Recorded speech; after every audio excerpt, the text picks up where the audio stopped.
Oi, eu sou a Mayra Marques, sou uma das co-curadoras da exposição Arte pela Vida das Mulheres. É uma exposição apresentada e realizada pela PexArt, que está acontecendo no Paço Imperial até o dia 31 desse mês de janeiro. A exposição ela traz trabalho de 23 artistas que estão há 2 anos trabalhando em conjunto para dar visibilidade e também levantar recursos para o Milhas pela Vida das Mulheres, que é uma instituição, uma organização que ajuda mulheres a acessar aborto seguro e legal. Essa conversa que a gente vai ter hoje aqui é uma conversa para falar sobre direitos reprodutivos, e quem vai fazer essa conversa, quem nos dá a honra de ter essa conversa, é a doutora Ana Teresa de Hayck, que é diretora da ONG Nosso Instituto, também é integrante da Global Doctors for Choice e da Rede Feminista de Ginecologia e Obstetras.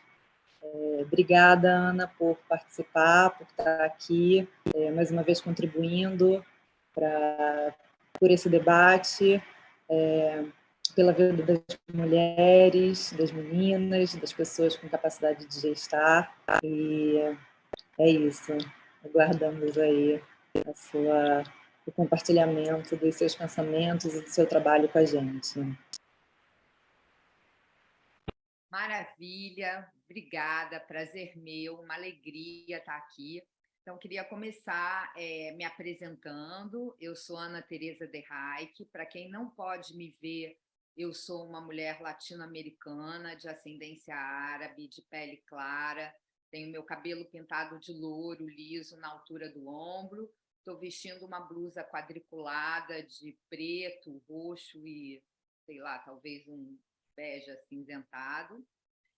Para quem não pode me ouvir, essa apresentação vai ficar gravada com legenda, tá? Acredito que as legendas sejam em inglês, mas ainda assim é uma possibilidade de acessar depois o conteúdo, tá bom? Essa apresentação inicial sendo feita, eu sou médica, sou ginecologista e obstetra, né? E tenho uma militância que eu caracterizo muito, que eu defino muito como uma militância técnica em direito sexual e reprodutivo, né? E aí me pediram hoje para abordar 3 temas: contracepção, parto e aborto.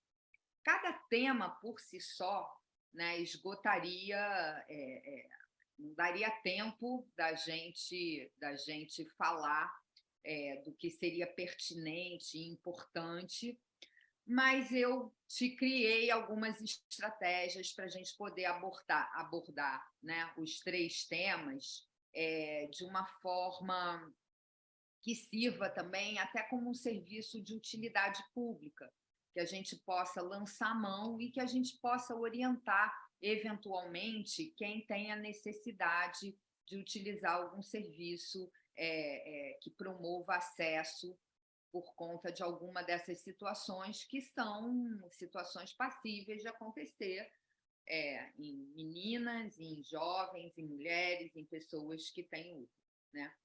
Então, eu vou começar falando, né, vou ter como ponto de partida o pior desfecho que uma gravidez pode ter, que é a morte materna, né? A morte de uma mulher jovem, geralmente mãe de família, ela tem um impacto extremamente cruel, tanto naquele núcleo familiar, né, qual aquela mulher faz parte, como no seu entorno, né? Então, assim, o Brasil ele foi signatário de um acordo, né, de um tratado da ONU, em que ele se comprometeu a tomar atitudes para enfrentar a mortalidade materna, que é considerada alta para os padrões daquilo que seria morte materna inevitável. Então, a gente tinha um desafio, que a gente tinha uma mortalidade materna em torno de 67, a razão de mortalidade, Isso significa que para cada 100 mil crianças nascidas vivas, 77 mulheres morrem.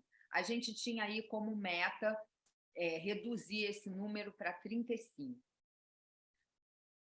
Com o advento da pandemia, em 2021, a nossa razão de mortalidade materna, ao invés de ser reduzida, ela foi aumentada, e aumentada de forma vergonhosa, assim, de forma indecente. A gente ficou com uma razão de mortalidade materna em 2021 em torno de 107. É um número muito alto. As mortes maternas das mulheres brasileiras, elas têm causas que podem ser evitadas. Toda maternidade ela é obrigada a ter uma comissão que analisa as mortes. Sempre que a gente vai analisar um caso que teve como desfecho a morte, existe uma coisa, um ponto em comum em todos esses casos. A conclusão, né, das causas que puderam contribuir para a morte daquela mulher, elas vêm ali como um item que chama atenção, que é falha no planejamento reprodutivo. E o que é planejamento reprodutivo? Planejamento reprodutivo é aquele planejamento, é aquela estratégia que proporciona à mulher ou à pessoa com útero a definir, primeiro, se ela quer ter filhos ou não. E caso ela queira, quantos filhos ela quer ter e quando ela quer ter. Então, o planejamento reprodutivo, ele é uma causa fundamental. Quando a gente garante acesso a planejamento reprodutivo, a gente consegue fazer um enfrentamento eficaz de mortalidade materna. Tá bom. E como é que a gente faz para fazer esse planejamento reprodutivo valer a pena? 56% das gestações das mulheres brasileiras, 56% das brasileiras que engravidam, elas não planejaram a gravidez. E dentro desse número, dos 56%, 29% não querem ser mães, não queriam aquela gravidez de jeito nenhum.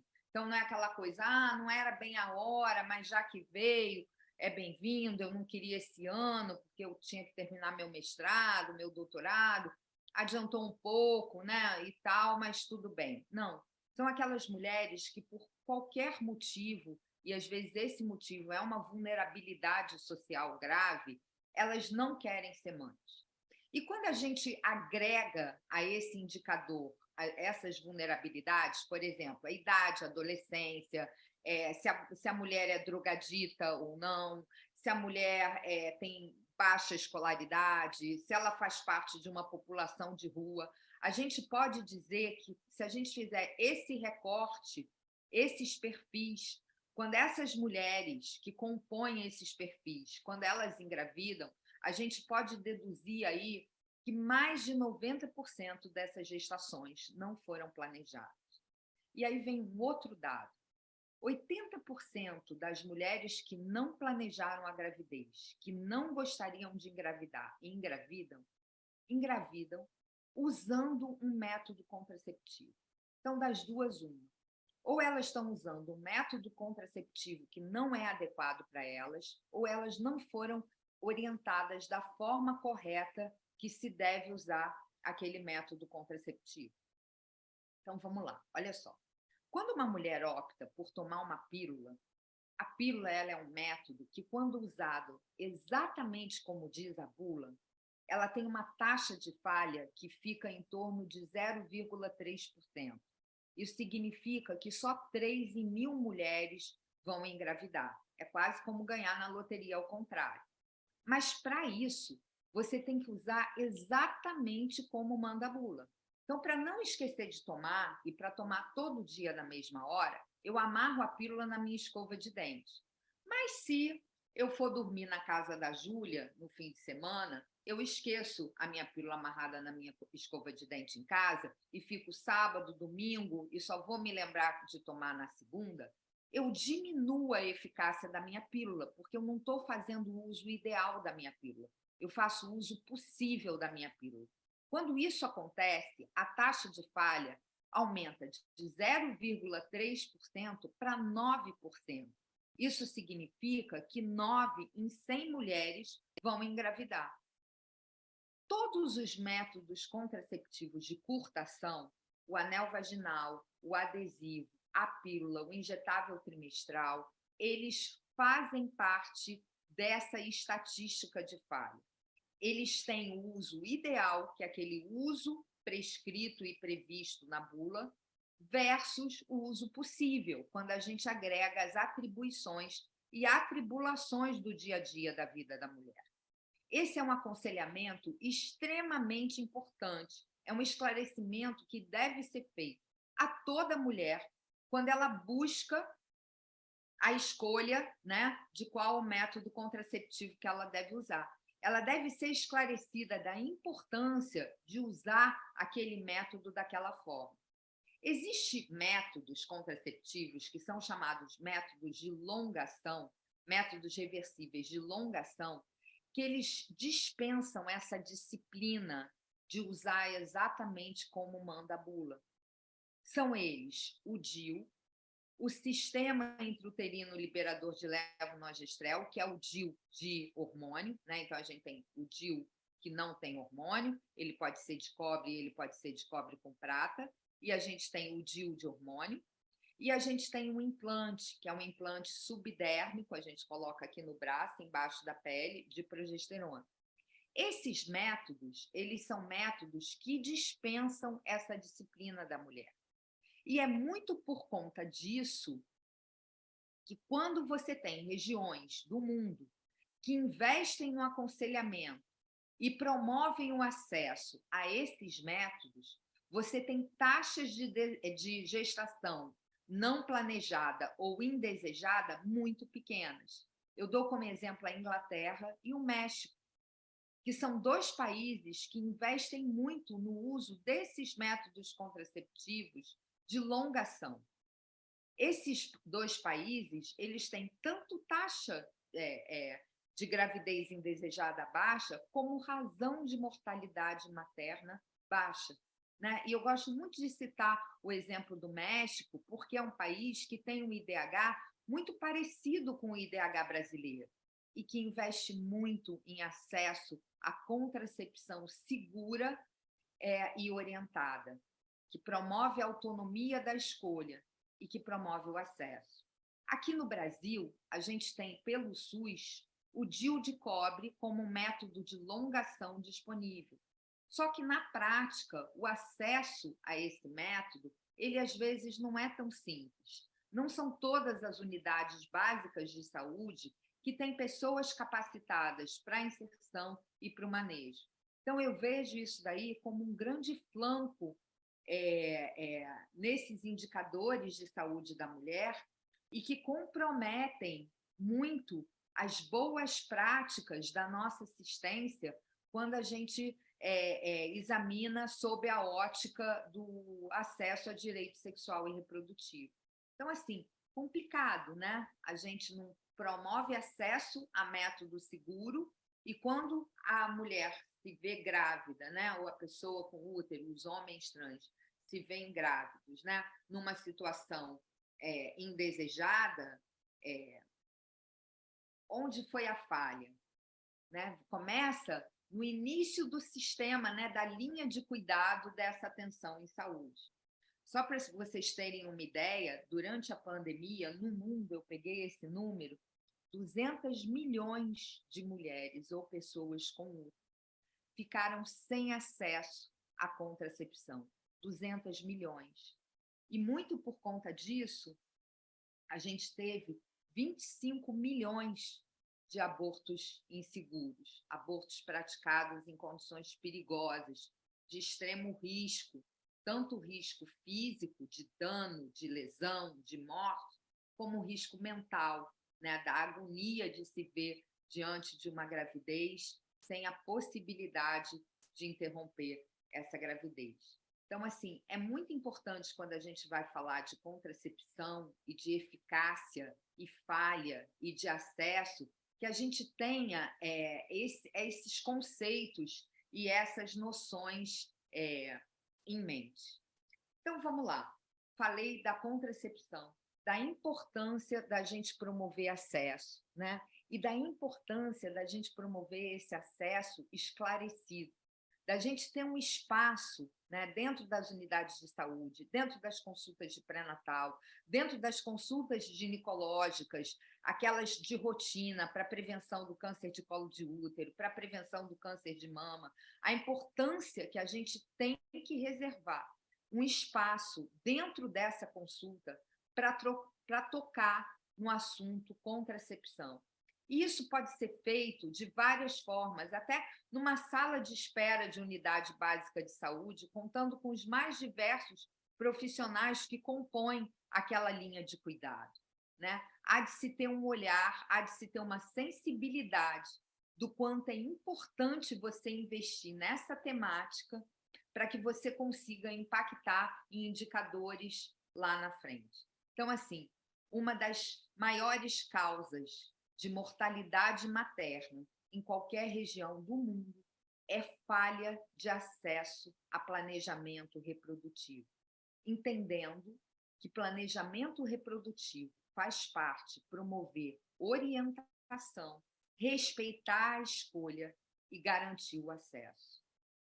E não é o acesso só à inserção do método, é acesso ao manejo do método.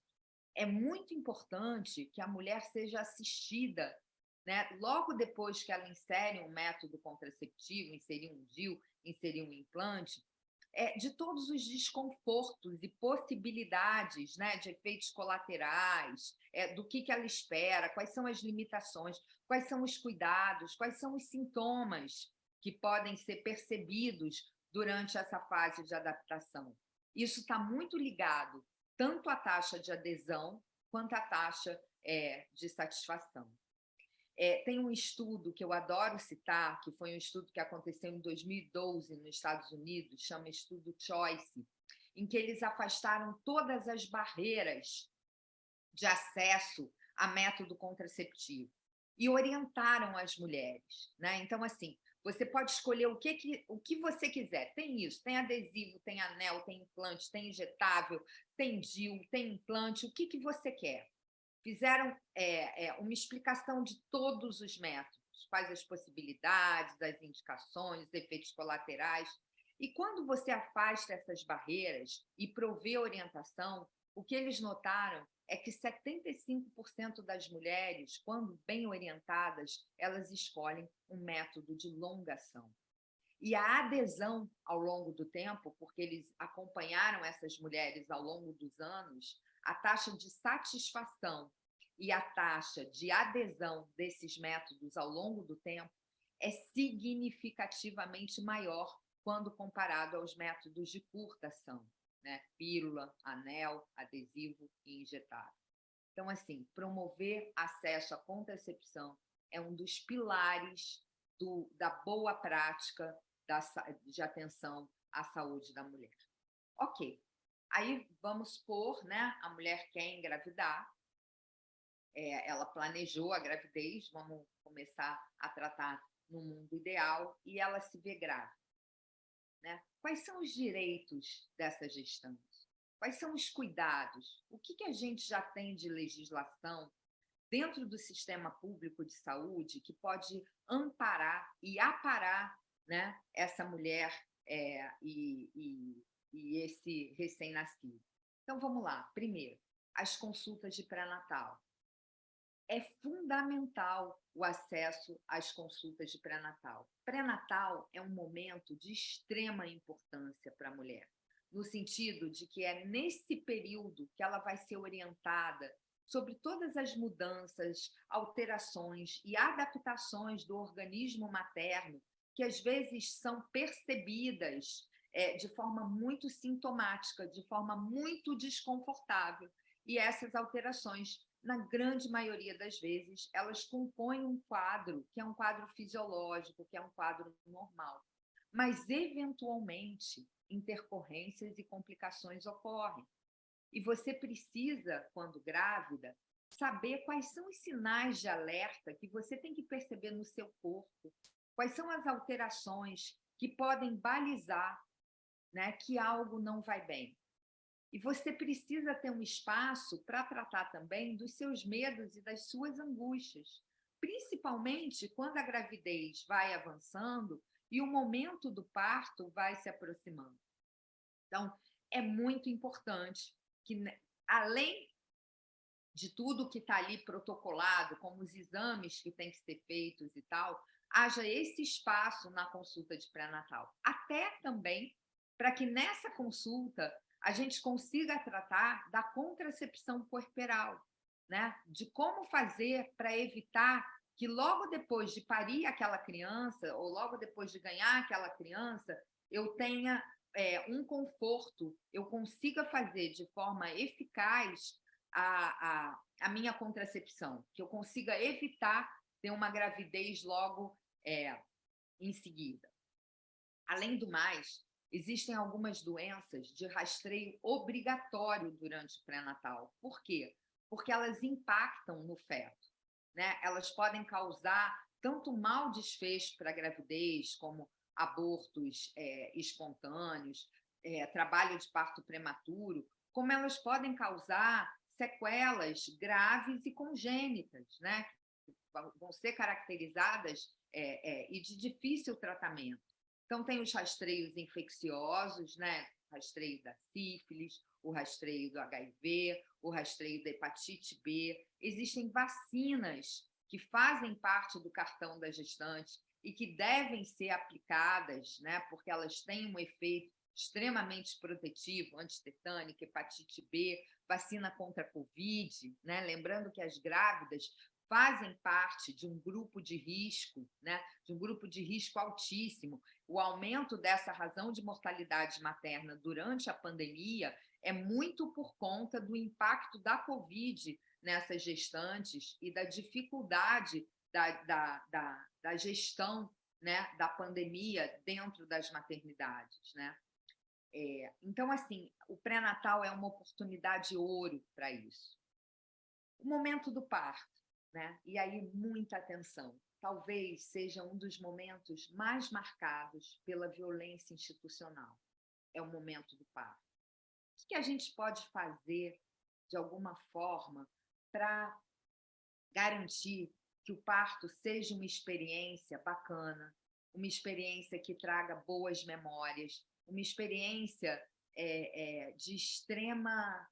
Porque é intenso, e o parto é muito romantizado, mas que seja uma experiência de superação, né? E não uma experiência negativa, uma experiência traumática, uma experiência de dor, de pânico, de medo, né? Então, alguns cuidados. A lei já garante muita coisa, e é muito importante que a gente tenha consciência que algumas coisas, ninguém está fazendo um favor para aquela grávida, para aquela parturiente ou para aquela gestante. É um direito assegurado em lei. Então, o primeiro, primordial, é o direito ao acompanhante. Então, toda grávida que vai parir em qualquer maternidade em território brasileiro, ela tem direito a estar acompanhada. E quando eu digo acompanhada, é acompanhada em todos os momentos, em todas as etapas, em todos os processos da sua internação.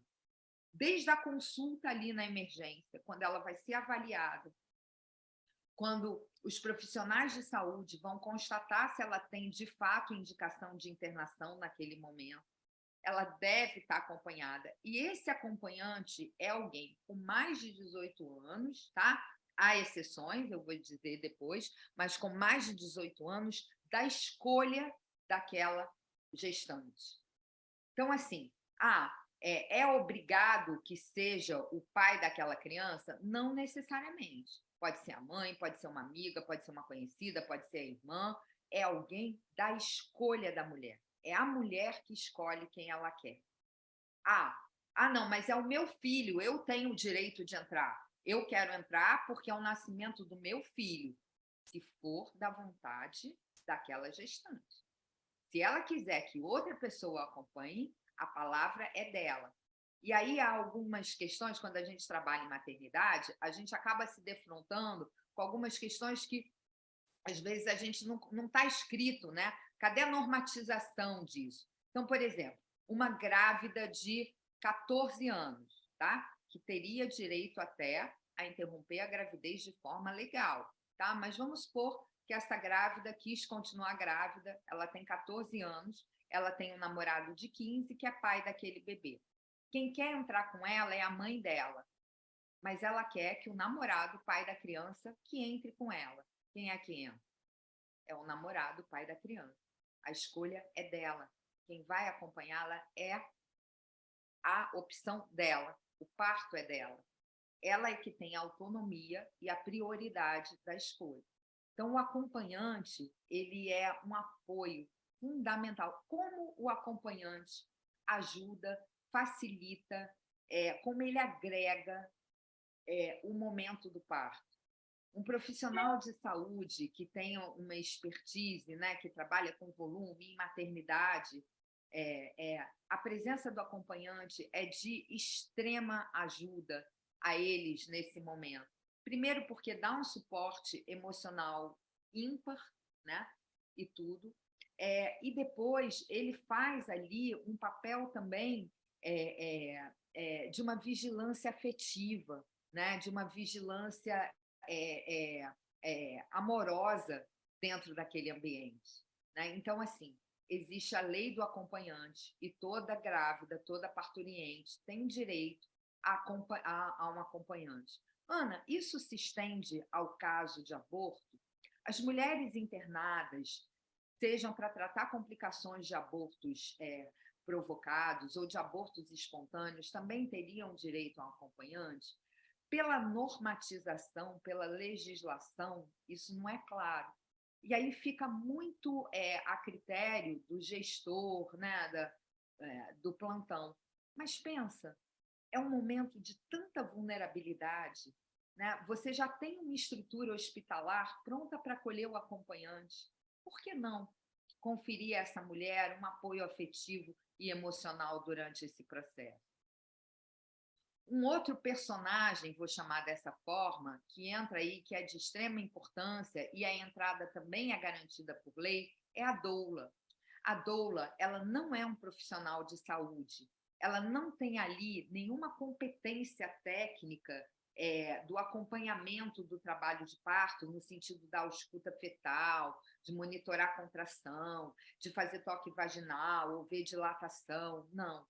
É função da doula promover um suporte que tem um cunho técnico, né? Mas um suporte de alívio da dor, de controle de ansiedade durante o trabalho de parto. A toda mulher que assim desejar, ela pode entrar, a lei garante a entrada da doula no acompanhamento do trabalho de parto. Então, uma mulher que queira entrar com a sua doula, ela pode entrar com a doula e com o acompanhante, tá? Um não exclui o outro. Doula não é acompanhante. Isso está na lei, isso já está normatizado e isso não é favor, isso é um direito. E aí um outro tema que costuma ser polêmico e que cerca muito a assistência ao parto é o termo violência obstétrica, né? As instituições de saúde, de uma forma geral, elas têm um cunho, que é um cunho violento.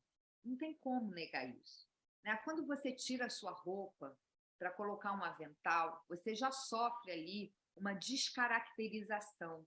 Você já está abrindo mão do que é seu, né? Você já está ali sendo, de alguma forma, padronizada, ganhando um leito, ganhando um número, um protocolo, uma matrícula, você vira um caso, né? Isso, de alguma forma, pode ser extremamente desrespeitoso. Em situações mais extremas, pode ser extremamente violento, né? Então, há de se ter um cuidado e um rigor na forma, né, como você vai fazer essa descaracterização, porque você vai internar, você vai trocar sua roupa, você vai acolher aquela gestante dentro de um lugar, de uma ambiência que é estranha a ela, ela não está em casa com o lençol, o travesseiro, o cheirinho, as coisas, né? E ela vai estar ali numa situação de muita vulnerabilidade, né? Mesmo que ela esteja apropriada do seu processo, mesmo que ela esteja muito preparada, né, e muito consciente e muito feliz até de passar por aquele processo. Então, assim, há de se ter uma sensibilidade e um entendimento que é um momento de um corpo vulnerável, né, de um corpo que, de alguma forma, está sofrendo uma transformação e uma transformação muito exposta, muito perceptível, né, na sua condição e com muita coisa em jogo, né? Com muita coisa em jogo. Né? São dois pacientes ali, duas vidas que precisam ser entendidas dessa forma. E aí eu faço algumas etapas para a gente poder chegar à terceira parte do tema, que é onde eu gostaria de me ater de uma forma um pouco mais detalhada. Né? Assim que ocorre o nascimento, né, rezam as boas práticas, reza a boa prática da assistência ao parto, que esse bebê, nascendo em boas condições, que ele vá direto para o colo da mãe. Que os primeiros cuidados sejam dispensados no contato pele a pele. A gente chama de golden hour, que é a primeira hora de ouro, é aquela hora em que nasceu e vem logo para a mãe. Nessa hora, é a hora que o aleitamento materno deve ser incentivado, é onde o cordão umbilical deve ser seccionado. É lógico que eu estou falando aí de uma condição extremamente fisiológica, em que não houve nenhuma intercorrência, em que esse recém-nascido nasceu em condições de vitalidade muito boas, né? Então, esse primeiro contato, essa primeira assistência, o ideal é que seja feito no colo da mãe e que no colo da mãe essa criança permaneça durante a maior parte da sua internação, né? Até que se tenha alta. É assim que a gente garante um sucesso no aleitamento materno. Então, muita atenção. Essa maternidade que eu estou indo ganhar, ela tem o amigo da criança? Quais são as credenciais dessa maternidade? Né? É importante a gente pensar nisso, a gente avaliar nisso. Será que eu posso esclarecer que eu quero segurar meu bebê assim que ele nascer, se ele nascer em boas condições? Enfim, com isso, você evita tanto agravo. Né? São atitudes simples, né? Atitudes que enchem. Você quer ver uma coisa? Existe um hormônio chamado ocitocina. Esse hormônio, ele tanto é responsável pela ejeção do leite como a contração do útero. A contração do útero, ela é fundamental, logo que a placenta nasce, para conter hemorragia. Hemorragia é a maior causa de mortalidade materna. Esse hormônio, ocitocina, que a gente é capaz de produzir, a nossa hipófise, que é uma glândula que fica aqui, produz, ele é um hormônio que é produzido quando a gente se emociona. O trabalho de parto, ele é desencadeado e ele é uma condição em que a mulher produz muita ocitocina. Quando a gente coloca o bebê no colo dessa mãe, ela tem uma descarga de ocitocina.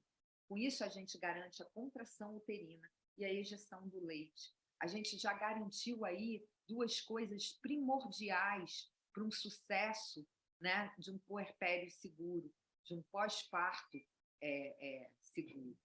Então, isso é primordial. E aí, vamos conversar agora da segunda possibilidade. Aquela mulher se vê grávida e aquela gravidez não é desejada. E aí, no Brasil, isso pode ser um problema sério, né? Porque a gente tem aqui algumas condições, algumas situações que são muito estritas ao acesso ao aborto. Então, a primeira ressalva que eu faço, que é de extrema crueldade, é que um aborto ele pode ser um procedimento feito em condição ilegal e ainda assim ser um procedimento seguro, se ele for feito por um profissional, né, ou por uma pessoa, não vou nem chamar de profissional, que tenha habilidade, que seja capacitado para executar aquele procedimento e dentro de um protocolo preconizado pela OMS. E isso é a realidade de muitas mulheres abastadas, né? Escolaridade, formadas, psicanalizadas, enfim, que recorrem numa condição de gravidez indesejada abortos clandestinos, que são feitos em condições de segurança. A própria ilegalidade já confere aí um risco, que é o risco da marginalidade, né? Que é o risco da impossibilidade de transparência no processo. Já confere um risco, mas ainda assim, por um outro lado, existe um número enorme da grande maioria das brasileiras que engravidam sem querer, que não tem essa possibilidade. E aí, numa atitude desesperada, elas vão recorrer a situações de extrema insegurança, de extremo risco. Vocês veem que aqui extremo é um advérbio que eu uso com muita frequência, porque não tem outro. É uma situação extremada.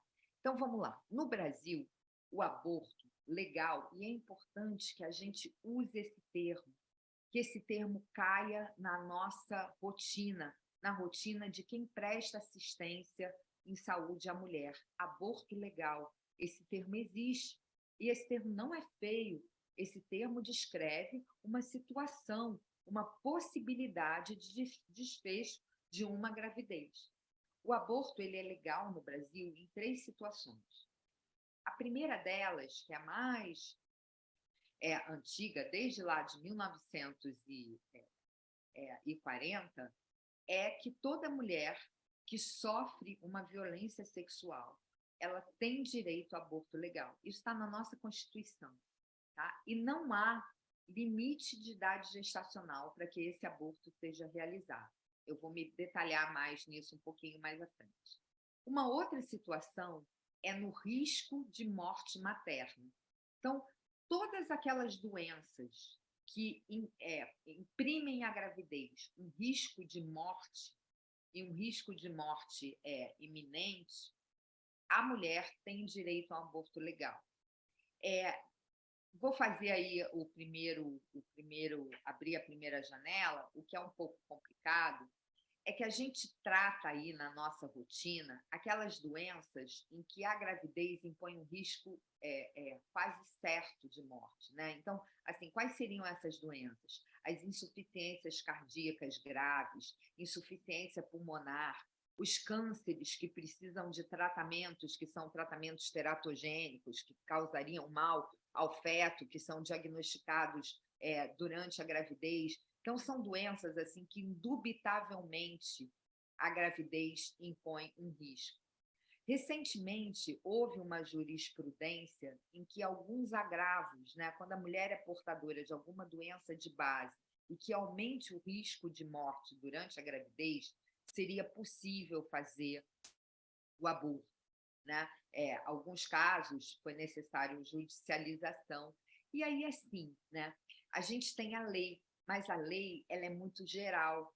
É muito importante que os profissionais de saúde que estão tratando, que estão ali à frente, né, que estão lidando com os casos, atendendo o paciente, que eles tenham muito claro qual é a norma.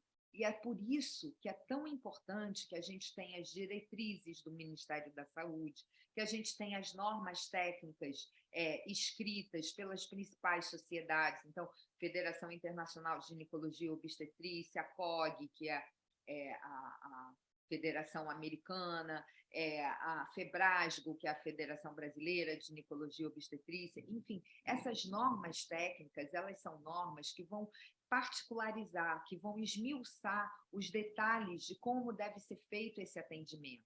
São essas normas que dão respaldo e conforto para os profissionais de saúde se sentirem à vontade a executar os procedimentos ali na linha, né? Então, é de extrema importância que essas sociedades se posicionem com normas técnicas muito claras, né? Muito esquematizadas, muito abrangentes e muito específicas ao mesmo tempo. Então, no caso de risco de morte, a mulher ela pode, se for da vontade dela, interromper aquela gravidez. Isso, na grande maioria das maternidades, é um procedimento que, de alguma forma, ele já está engajado, ele já está azeitado. O que falta, talvez, é um entendimento do que é risco de morte. Porque se a gente for pensar, né, sendo assim bem condescendente, uma gravidez não desejada, uma gravidez não planejada, é um risco por si só, porque a gente não está falando aí só do risco físico, a gente está falando aí também de saúde mental, né? Eu lembro quando eu era residente, isso já faz muito, muito, muito tempo atrás, mas uma situação que era muito comum nas emergências era envenenamento por chumbinho de meninas muito jovens. Quando você recebia essa paciente que vinha com intoxicação, tentativa de suicídio por chumbinho, se você fosse pesquisar a motivação daquele desejo de morte, pode ter certeza que na grande maioria dos casos a motivação era a gravidez. Então, uma gravidez não desejada, ela já por si só, ela já impõe algum grau de risco, algum grau de vulnerabilidade. Eu estou dizendo isso para vocês entenderem, para vocês perceberem o quanto essa abrangência ela pode ser complicada, né, na decisão do que de fato é um risco de morte e o que de fato não é, né? Quem é que vai discernir ou vai dizer se uma mulher que tem uma hipertensão grave e que engravida sem querer, se aquilo é de fato um risco de morte materna? Que o risco é aumentado para aquela mulher, não resta dúvida, né? Então, fica aí uma possibilidade de reflexão, né? Vocês vão ver que eu não vou ter aqui todas as respostas. Mas existem algumas doenças, né, algumas doenças autoimunes, alguns cânceres, algumas cardiopatias, algumas pneumopatias, algumas doenças hematológicas que são muito características e muito clássicas quanto a esse risco de morte agravado pela gravidez, e isso tem direito ao aborto legal. E o outro caso, que é extremamente recente, é de 2012, né? São os fetos anencéfalos, as gestações de fetos anencéfalos têm direito a serem interrompidas em qualquer idade gestacional. Há um entendimento mais abrangente que hoje qualquer má formação incompatível com a vida extrauterina tem direito à interrupção da gravidez, e isso não precisa ser judicializado. Não há necessidade de pedir autorização do juiz para interromper uma gravidez cujo prognóstico, né, cujo desfecho, cuja vida extrauterina seja impossível, seja inevitável, né? E isso é recente, porque eu me lembro que eu já fiz também há muito, muito tempo atrás o pré-natal de uma paciente que estava grávida de um bebê que tinha uma genesia renal bilateral, ou seja, a criança não tinha os 2 rins. Isso é uma incompatibilidade com a vida extrauterina. E a essa mulher, muito, muito tempo atrás, foi negado o direito de interromper a gravidez. Então, essa mulher, de uma certa forma, ela foi obrigada a levar uma gravidez até o final de uma criança que não sobreviveria assim que nascesse. Uma situação entendida, né, como uma situação de tortura.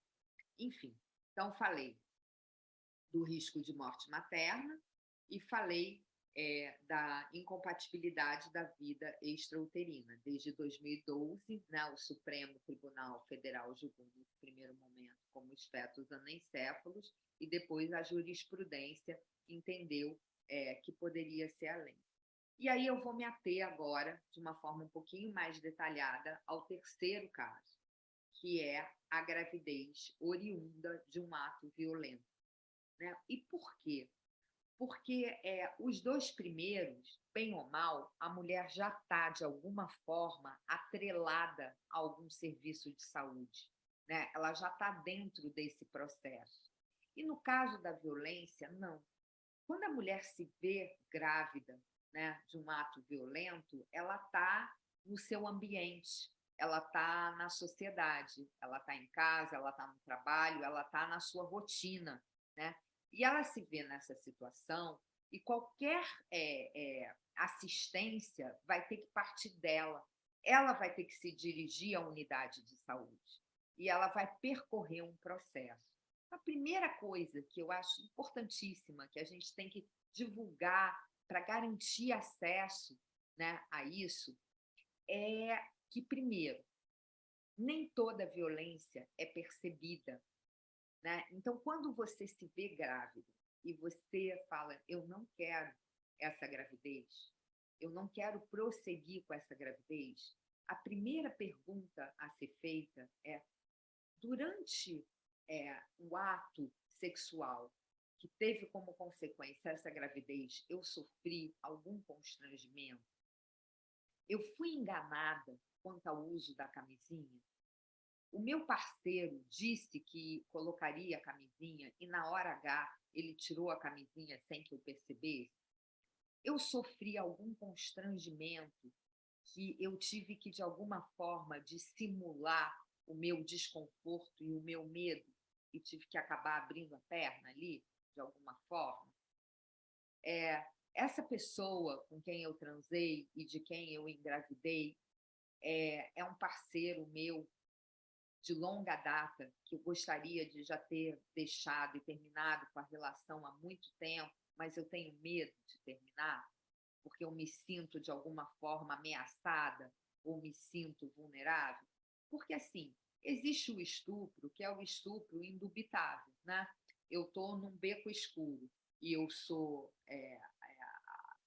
violentada e sou estuprada por alguém que está ali passando um desconhecido, não tem dúvida nenhuma que eu sofri um estupro, né? Mas não é assim que acontece a grande maioria dos estupros. A primeira coisa é que a grande maioria dos perpetradores, dos violadores, dos violentadores, né, desses criminosos, eles são pessoas que fazem parte do convívio da mulher. Então, é muito mais comum uma mulher ser estuprada por um conhecido, por um parceiro, do que por um desconhecido. E isso não deslegitima o direito dela de pleitear o aborto legal por violência. Ser enganada na hora de colocar a camisinha tem um termo, chama stealthing, e isso já é considerado como um ato violento, como um ato de estupro. E uma gravidez que seja consequência desse ato tem direito ao aborto legal em qualquer unidade pública de saúde que faça assistência ao parto, aborto e puerpério. Então, isso é importantíssimo de saber. Segundo, quando você vai para essa unidade de saúde com esse pleito de interromper uma gravidez porque você se percebe vítima de uma violência, não é obrigado. Você não precisa antes fazer um boletim de ocorrência.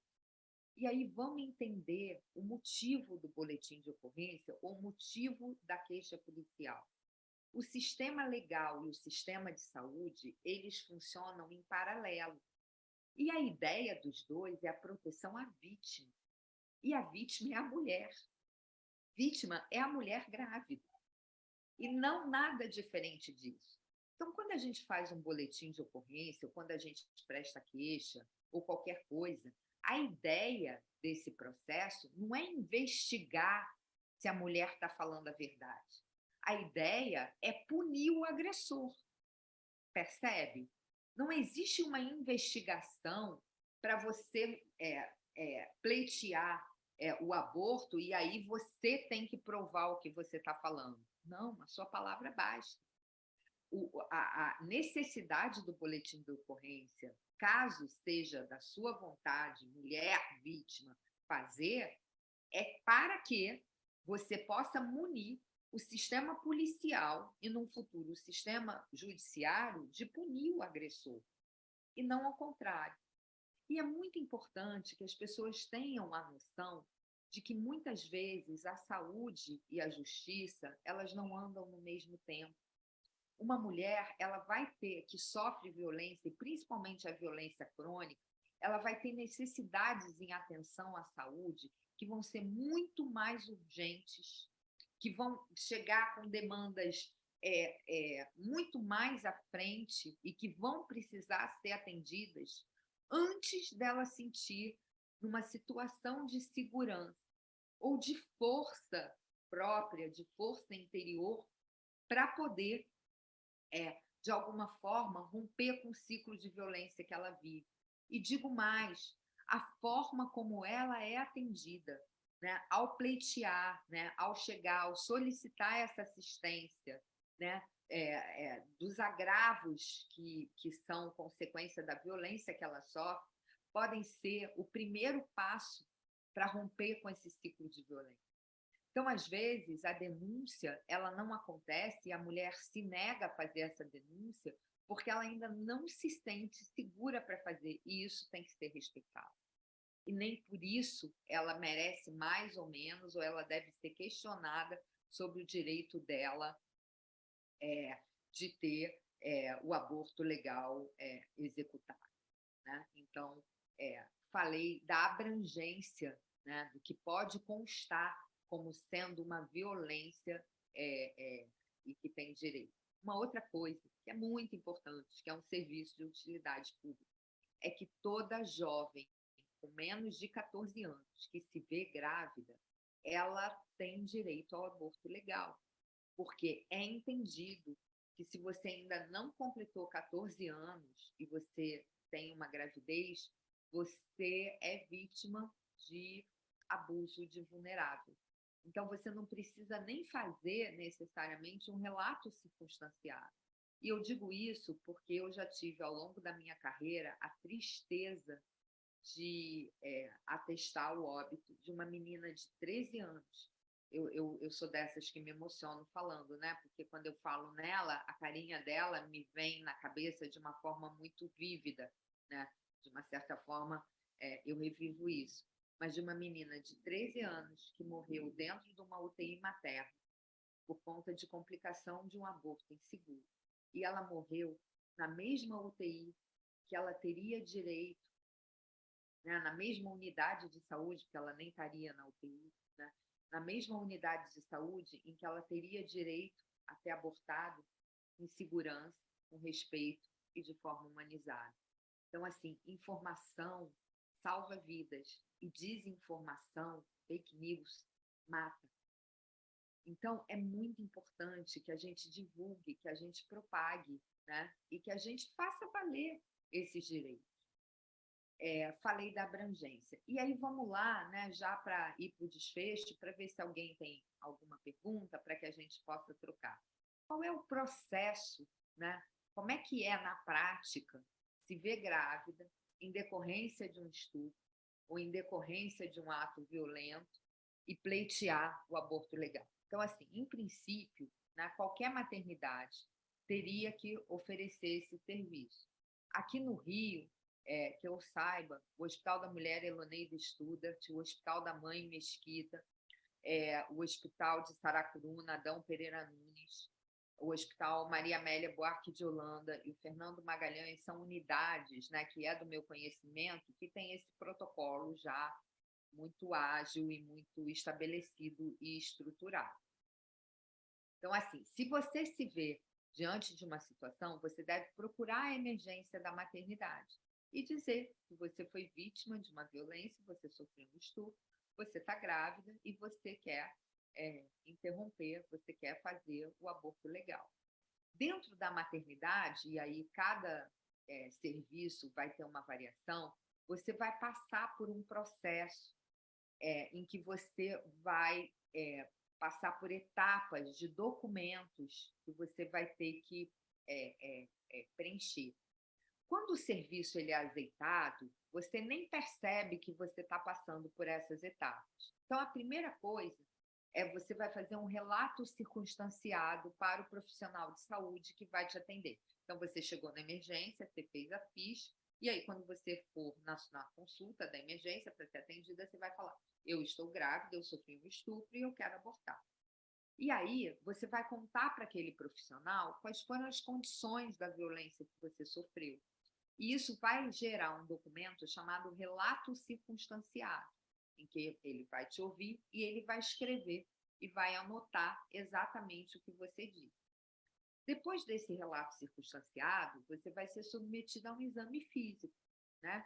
E esse exame físico, ele pode envolver um exame de imagem, até um exame de ultrassom, né? Em que seja importante ali, primeiro, datar a gravidez, ver se aquela gravidez está no útero mesmo, né? Quais são as condições daquela gravidez, se você está bem, se a sua pressão está boa, se tem algum sinal de infecção, se é necessário fazer profilaxia contra as infecções sexualmente transmissíveis, enfim, vai ser dado um suporte, né, a tudo que é demanda em relação à sua situação física, à sua condição daquele momento. Isso é chamado de laudo técnico, né? Que vai estar lá, de fulana está grávida de tantas semanas, né? De útero está assim, o comprimento cabeça nádega do feto é esse, enfim, tudo isso. Depois disso, tem relato circunstanciado, o parecer, o laudo técnico. Aí, depois desse laudo técnico, existe um termo que chama termo de compromisso, em que você assina dizendo que você está falando a verdade sobre a possibilidade de incorrer em 2 crimes: o crime de falso testemunho e o crime de aborto. Quando a mulher assina esse termo, de uma certa forma, ela está respaldando o profissional de saúde, dizendo que ela assume a responsabilidade, né, daquele relato.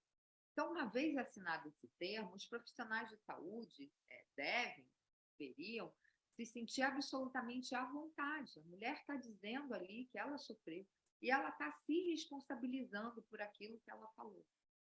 Depois disso, é feito um parecer, né, em que os profissionais de saúde envolvidos naquele atendimento, né, sublinham aquilo que está dito, dizendo que aquela mulher tem indicação da interrupção, tem indicação de aborto legal. E aí, por último, é assinado um termo de consentimento livre e esclarecido. Esse termo, ele não é uma especificidade ou uma particularidade do procedimento de indução do aborto. Todo o procedimento que você faz, você assina um termo de consentimento livre e esclarecido, dizendo que você foi esclarecida sobre todas as possibilidades de complicação, sobre todas as fases, né, de execução do procedimento que vai ser feito em você, e você concorda, né, em ser submetida àquele procedimento. E aí, com esses 5 documentos anexados ali ao seu prontuário, você passa, né, para internação, né? O ideal você fosse acompanhada por alguém do seu ciclo afetivo, né? Por um familiar, alguma amiga, amigo, querido, enfim, e que você pudesse ali contar com esse suporte, né? Embora isso fique ainda a critério do serviço. E como é que se interrompe tecnicamente a gravidez? A forma mais segura é a forma medicamentosa, com uma medicação que a gente não tem aqui no Brasil, o mifepristone, mas a gente tem o misoprostol, né? Que é uma medicação que vai fazer ali um amolecimento do colo uterino, vai abrir, vai dilatar esse colo, e aí fica a possibilidade da expulsão e do esvaziamento do conteúdo do útero, né? Existem os protocolos do misoprostol, não é uma coisa instantânea, não é uma coisa que você põe e resolve, tem aí um período de tempo que pode durar até dias, né, em que você vai colocando repetidas doses conforme a cada idade gestacional, e isso pode variar esse tempo. Então, tem que ter um entendimento também que é um procedimento que requer uma certa paciência e uma certa compreensão de que ele vai ali demorar algum tempo. E o esvaziamento uterino, né, ele pode acontecer também de forma cirúrgica, né? O mais indicado hoje é a aspiração manual intrauterina, que você faz num sistema de vácuo, você faz a sucção do material contido no útero e você faz esse esvaziamento, né? E aí eu já estou encaminhando para o final e eu gostaria de fazer uma declaração assim de espontânea, né, da minha parte. Eu sou uma profissional de saúde que tem hoje uma função de gestão, né, em várias instâncias ali da assistência, mas eu também estou ligada diretamente à assistência. E uma pergunta muito comum de ser feita é se eu não vejo conflito em prestar assistência ao parto e ao nascimento e em prestar assistência ao aborto. Nenhum conflito. Eu digo a vocês, nenhum conflito. Não há alegria maior do que você colocar uma criança bem nascida, rosada, chorando, né, bem oxigenada, no colo de uma mãe saudável, né, no colo de uma família, seja qual for a estrutura dessa família, né? Então, assim, o ambiente de um parto feliz, é um ambiente muito privilegiado, muito incrível, e eu adoro fazer parte disso. E não há tristeza maior do que assinar o atestado de óbito de uma mulher que morreu por conta de complicações de aborto clandestino em condições de insegurança. Porque quando a gente olha para aquele corpo morto, é muito fácil sentir empatia e a gente consegue imaginar toda a humilhação, toda a provação que culminou, né, todo o calvário que culminou com aquela morte. Então, não há tristeza maior. O que define a gravidez, né, se aquela gravidez vai ter, seja lá o desfecho que for, é a vontade da mulher, ou pelo menos deveria ser. Então, queria dizer que eu presto assistência ao parto e eu executo abortos legais, sem qualquer conflito de consciência. Ao contrário, eu durmo muito bem e o que me tira o sono é não poder ajudar muitas mulheres que me procuram com uma expectativa de aborto legal que eu não posso fazer, porque a legislação brasileira não me permite. Então, também declaro aqui que eu sigo a lei estritamente, né? Eu executo o aborto que é permitido em lei, dentro do entendimento de toda a minha explanação aqui. E aí, com essa declaração, eu encerro aqui a minha participação, nem sei quanto tempo eu usei, mas eu acho que foi me dada 1 hora, eu acho que eu me ative a 1 hora e estou aqui super disponível para responder perguntas, enfim, ouvir, trocar experiências, e agradeço demais a escuta.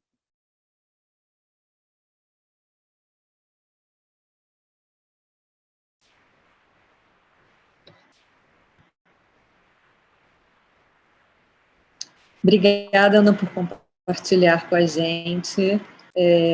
Eu queria fazer também uma declaração, né, somar aí tudo isso que você falou para a gente, que no tempo que eu fiquei também acolhendo mulheres, né, dentro do projeto do Milhas, uma coisa que era muito comum, assim, somando com o que você falou sobre as violências, elas serem de pessoas, vinda por pessoas conhecidas, né, as violências sexuais. Também a vulnerabilidade das mulheres quando elas estão muito alcoolizadas ou quando elas estão drogadas ou com, né, a prática que a gente chama aqui no Brasil de Boa Noite Cinderela. E muitas vezes elas não conseguiam também realizar que aquilo se passava por uma violência, né? Ela fala, eu bebi demais, eu não devia ter bebido tanto, eu não sei o que aconteceu. Então, assim, ela não estava numa condição de poder responder por si mesma, né? Acho que ninguém colocaria uma mulher numa situação onde ela não consegue lembrar de nada do que está acontecendo, que ela está completamente embebedada ou utilizando qualquer outra substância para fazer algo que que colocasse ela em risco ou outra pessoa em risco. Essa mulher ela não pode dirigir um carro, né? Ela não vai, ninguém vai dar para ela fazer uma negociação, assinar um documento de compra e venda, sei lá, de um imóvel. Mas não se entende que ela também, então, não está disponível e não pode dizer sobre o seu próprio corpo numa relação sexual. Muito bem colocado, muito bem lembrado, muito bem lembrado. É isso mesmo. Está aí, está caracterizada uma violência.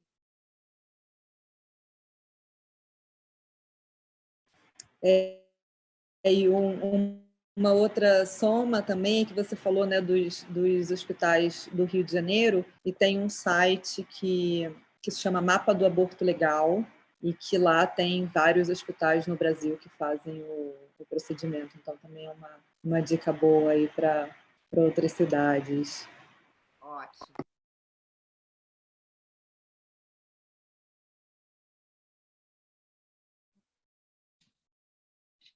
Boa tarde. Obrigada, Maíra, pela sua participação. Boa tarde, quem está falando? Oi, eu sou Maria. Eu sou obstetra, por acaso eu trabalho no Hospital de Saracuruna. Quem até me passou o link foi a doutora Adriana, que é a coordenadora lá do hospital. É ela mesma.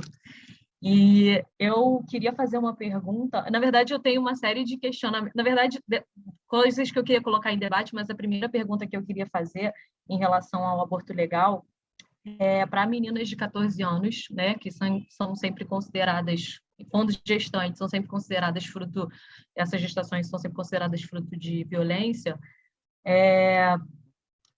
Digamos que ela vai acompanhada da mãe ou algum responsável, em geral é o que acontece, né? Não são todas, mas muitas vão acompanhadas da mãe ou de alguma responsável, seja a avó, o pai, enfim. Se ela desejar realizar o abortamento e o responsável não permitir. Nesse tipo de situação eu já vivi, comum, né? muito comum. Né? Eu vivi isso recentemente algumas vezes, né? Nós, inclusive, tivemos um caso de uma paciente de, acho que 12 anos, lá em Saracuruna mesmo.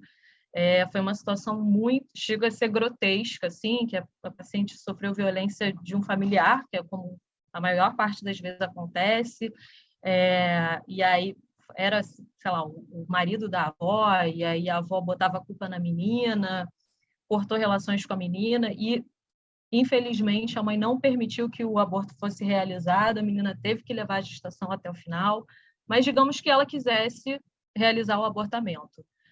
A gente deve respeitar a vontade dessa menina e seguir em frente, ou a gente precisa da autorização desse maior de idade, desse responsável, no caso? A sua pergunta ela é ótima, porque ela dá margem da gente falar em vários aspectos legais, né? E assim, a primeira coisa que eu te digo, Maria, é que assim a situação não é confortável para o profissional de saúde, né? Primeiro, você Sim. tem os seus valores, você consegue prever o prognóstico do que a gravidez vai trazer, né, na vida daquela. Você consegue captar o grau da violência, você está de fora daquela estrutura. Então, assim, é muito complicada. E aí, eu passei rápido por esse aspecto, mas, assim, seria muito importante que a gente tivesse a normatização clara de até onde a gente pode ir. Né? E a gente não tem. Então, a gente tem aí os artefatos, né, que a gente usa da lei e que a gente vai resgatando conforme as situações vão acontecendo e tentando adequar. Então, a gente tem o que protegeria essa menina e daria a ela a autonomia da decisão. É o Estatuto da Criança e Adolescente. Então, a partir do momento que a gravidez incide no corpo dela, né, a decisão de prosseguir com a gravidez ou não é dela. Então, você tem suporte legal para fazer a interrupção. A questão é conseguir caracterizar e deixar registrado de uma forma indubitável que essa foi, de fato, a vontade dela e não foi a equipe de saúde que induziu essa decisão ou induzindo ela. Então, para isso, o que seria aconselhado é que, primeiro, ela tivesse uma assistência de uma equipe multidisciplinar com um psicólogo, preferencialmente com especialidade nessa escuta, que declarasse, né, a indicação junto com a equipe, e que isso fosse assinado, a autorização, né, aquele quarto documento, que isso fosse assinado pelo chefe do serviço, pelo diretor técnico do hospital, por esse profissional, com esse parecer, que embora o conflito familiar existisse e que as percepções quanto a manter a gravidez ou não acontecessem em consulta, e aí descrevendo tudo que foi feito, quantas oitivas a menina passou, quais foram os atendimentos. Existem algumas técnicas, né, que a gente pode registrar e tal. Percebeu-se que era a vontade dela e, por conta disso, o procedimento é executado. Eventualmente, você tem que, inclusive, incluir conselho tutelar e o juiz, porque aí a mãe não vai deixar, não vai trazer, vai sumir com a menina, enfim, aquela coisa. Mas aí você tem que usar o que você tem como recurso legal, e inclusive para denunciar, né, a violência outra pela qual aquela menina está passando. Então, assim, não são situações fáceis, geralmente são situações muito arrastadas dentro da unidade, que mobilizam todo mundo, né? Fica todo mundo arrasado em função e revoltado e querendo fazer e tal. Por um outro lado, a gente ainda tem que, de alguma forma, blindar, né, os profissionais que são objetores de consciência e que também ficam ali dando palpite. E esses eu acho que essa é a parte mais difícil, porque o que eu percebo é que, especialmente os profissionais homens, têm uma resistência muito grande em relação a aborto legal, seja ele de qualquer esfera. Sim, sim. Inclusive os mais parceiros comparam idade gestacional, se a idade gestacional é compatível com o que ela fala da violência. A gente não tem, o obstetra, ele não tem o hábito, isso é muito técnico, mas é importante. A gente calcula a idade gestacional na nossa prática e na nossa rotina como a data da última menstruação. A violência não aconteceu na data da última menstruação. Sim. A gente não tem expertise para calcular a idade gestacional a partir da possível data da ovulação. Sim. Entende? Então, ficam, às vezes, as mulheres tendo que provar que a violência que ela sofreu, ela engravidou daquela violência e tal. É uma coisa tão, assim, insignificante do ponto de vista... E não faz a menor diferença, no final das contas, porque não existe limitação legalmente, não faz a menor diferença, né? Porque não existe objeção em relação ao aborto legal, né? Assim, legalmente, no Código Penal, não existe limitação para a idade gestacional para a realização de um aborto legal, né? Existe até, enfim, para idades gestacionais mais avançadas, existe até a possibilidade de induzir o óbito fetal para depois realizar, ou enfim, realizar o parto e pensar em outras alternativas depois. E aí, o que eu acho, né, e quando eu cito esses hospitais especificamente, é porque eu julgo que esses hospitais, as chefias, né, porque a gente conhece, você vê aí, não é à toa, você está aqui, né? Hoje é uma quinta-feira, véspera de feriado, 5 da tarde você está aqui. Né? Então, assim, de alguma forma, eu acho que esses hospitais, as chefias, né, e você identifica profissionais ali que têm um comprometimento e que entendem a urgência dessa questão, a seriedade dessa questão como saúde, né, como tema de saúde pública. A gente tem que discutir isso. E eu vou dizer mais, sabe? Os reais objetores, eles são pessoas que são extremamente discretas. Esses objetores que ficam ali no ouvido, eles, na verdade, eles são encrencadores. Eles nem têm a legitimidade da objeção. Sabe? Eu já conversei com muito objetor por conta de... eu acho muito importante a gente conversar com quem é além da nossa bolha. Né? Acho importante. Não adianta eu catequizar quem já está catequizado. Né? Não dá, não é isso. Quando a gente conversa, com aquela pessoa que tem, de fato, por conta do valor religioso e tal, dificilmente ele se mantém objetor quando ele é apresentado ao caso. Sim. Quando ele vê a menina, quando ele vê a mulher, quando ele... Eu já tive a experiência de trabalhar numa unidade há muitos, muitos anos atrás, que só eu fazia. Só eu fazia. Era a única médica que disposta a fazer e tal. E aí eu lembro que me avisaram, era um plantão de domingo, e eu falei, tinha bebido, não podia, não tinha como, tinha tomado uns 3 chopes e tal. Eu falei, não, deixa interna, deixa em dieta zero, que amanhã, assim que eu chegar na segunda-feira, eu faço.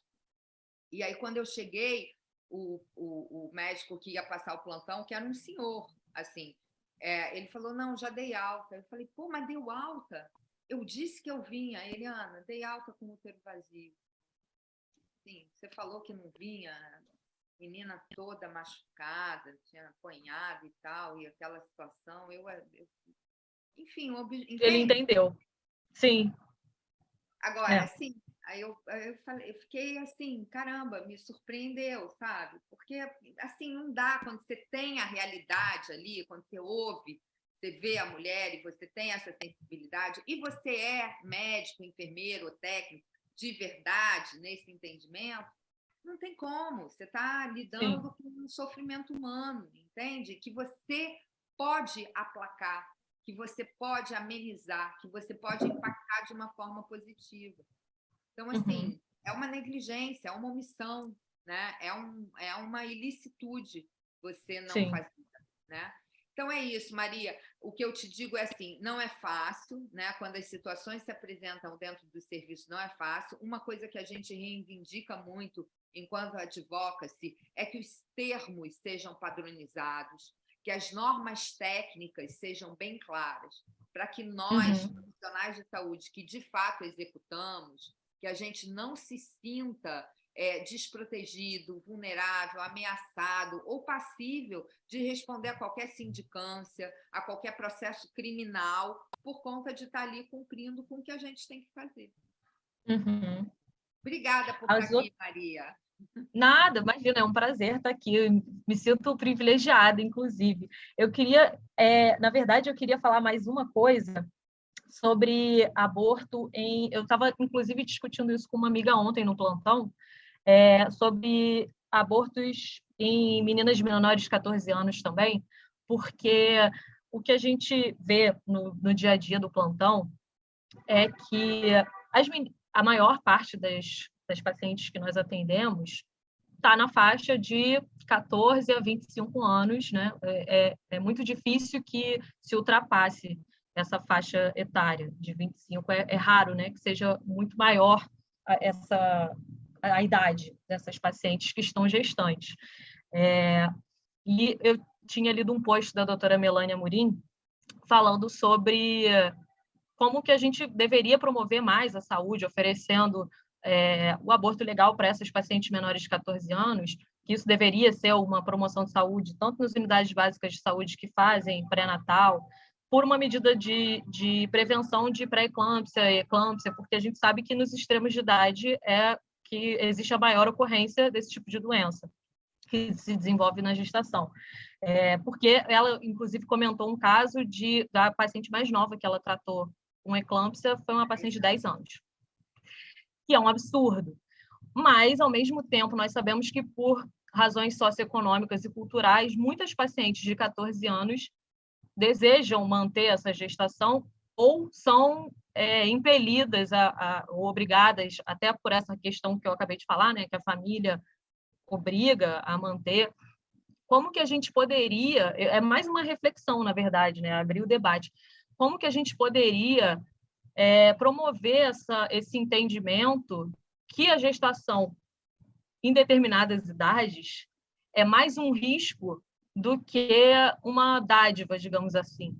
Porque o que eu estava conversando com essa minha amiga é que, antigamente, a menina, quando menstruava, antigamente, né, nem tanto antigamente assim, mas as mulheres engravidavam assim que menstruavam, casavam, eram obrigadas a isso, obviamente, mas engravidavam, tinham essas doenças, eram completamente apagadas. Hoje em dia a gente tem nossa autonomia, muito em termos, porque a gente sabe que em determinados locais do Brasil e do mundo não tem essa autonomia, tanto que a gente tem esse tipo de recorte em Duque de Caxias, onde eu trabalho, né?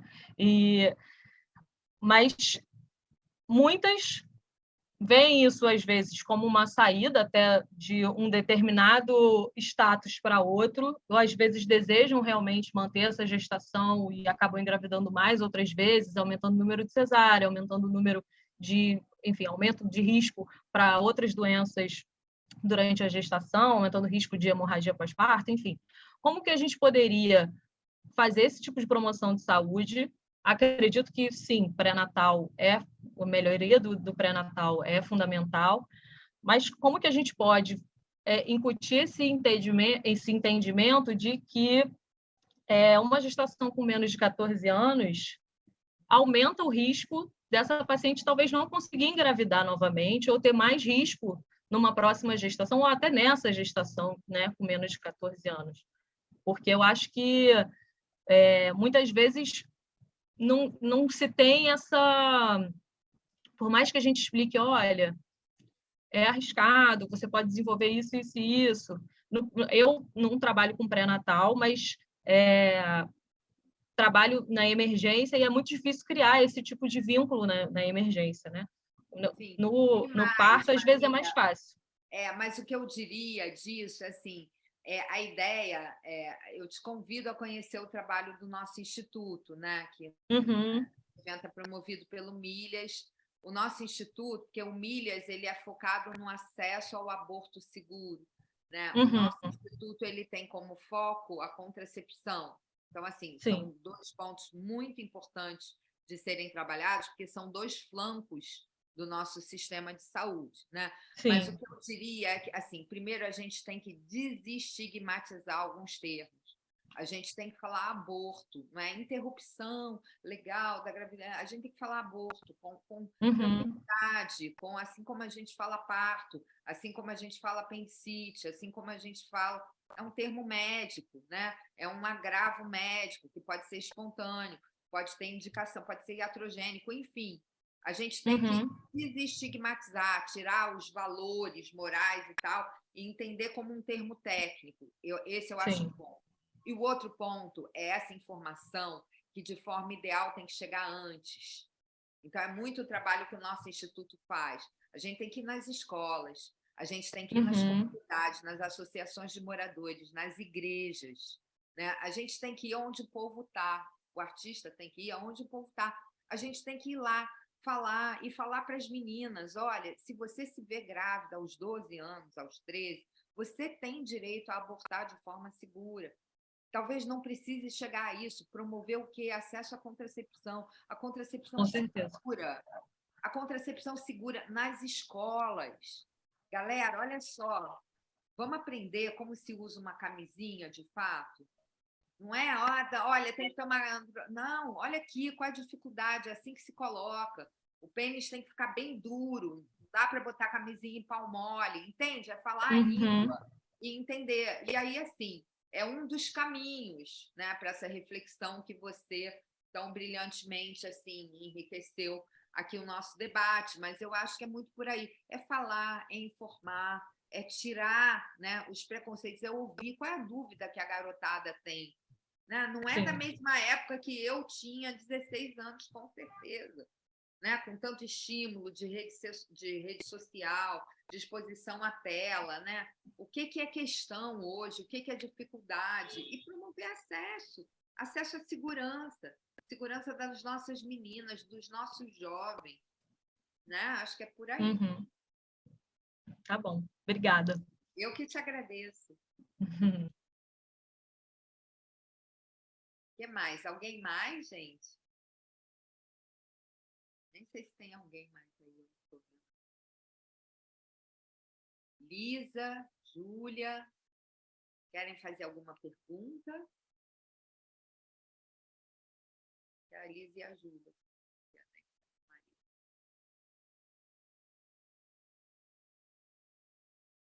Não? Acho que a gente pode encerrar, né, Maíra?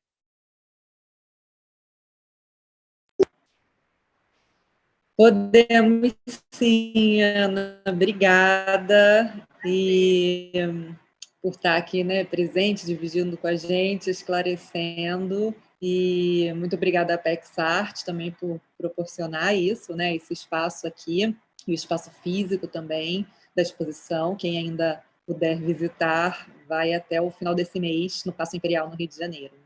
É isso. Gente, muito Juntas. obrigada. Um beijo. Até. Beijo.